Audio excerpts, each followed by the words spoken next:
The Sony A7 III is one of those cameras that really did change things. It's not new anymore. It's not the most exciting camera to talk about in 2026. And next to newer Sony camera bodies, it definitely feels dated in a few areas. But after using it for hundreds of thousands of wedding images, I still think it deserves its reputation. I use the Sony A7 III in the kind of situations that ask a lot from a camera. Bright mountain light, dark getting ready rooms, fast ceremonies, wind, movement, candlelit receptions, dance floors, and all the quiet moments that happen quickly, where you don't really get a second chance. So this is not really a spec sheet review. It's more of what the A7 III felt like as a working wedding camera. What made it stand out was not a single feature, it was the complete package. For the kinds of weddings I photograph, that mattered more than chasing the newest camera. Coming from cameras like the Canon 5DSR, the dynamic range felt like a big step forward, especially for weddings, where you're dealing with bright highlights, dark suits, white dresses. It gave me strong dynamic range, full flexibility, fast autofocus, and access to smaller lenses that still opened up wide. And that practicality ended up mattering a lot. The autofocus was one of the biggest reasons I trusted the camera. On a wedding day, autofocus has to work through everything. Ceremonies, walking portraits, family photos, candid reactions, reception entrances.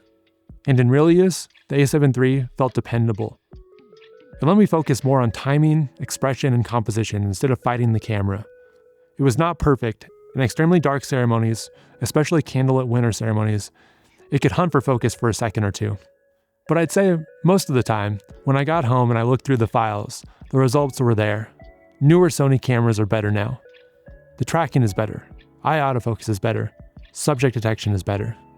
Honestly, the whole experience is more refined. Wedding days moved from bright outdoor ceremonies to dark reception spaces, candlelit dinners, mixed artificial light, and dance floors. The files were not perfect, but for receptions, dance floors, and documentary moments, the camera held up. For weddings, I also liked the balance of 24 megapixel sensors, enough detail for galleries, albums, prints, and website use. The A7 III also fit the way I like to work. I'm not someone who wants to carry huge zooms or massive f1.2 lenses. With smaller primes, the system felt mobile, easy to carry, easy to move with. And as more of my clients wanted to hike, move around, and make portraits in scenic places, the lighter setup became even more important. The A7 III does show its age now. The rear screen feels dated, the viewfinder feels dated, the menu systems feel old, and the video features are not where newer cameras are. If you're doing serious hybrid work, there are better options for sure. So is the A7 III still worth buying? I think it can be. As a full-frame camera, it can still make a lot of sense for weddings, portraits, travel, family photography, and anyone who wants strong image quality. I eventually moved on to Sony A7 V bodies, not because the A7 III stopped making good images. I could still make professional work with it today. For me, the move was more about refinement, dynamic range, reliability, and long-term durability. I went through about 7 A7 III bodies over the years, usually replacing them when the shutter died or started to feel like a risk. I do not want to think about shutter failure during the ceremony. So my final take on the Sony A7 III is pretty simple. This camera earned its reputation, and newer Sony camera bodies have improved a lot in meaningful ways. But the A7 III delivered the kind of complete package that working photographers needed.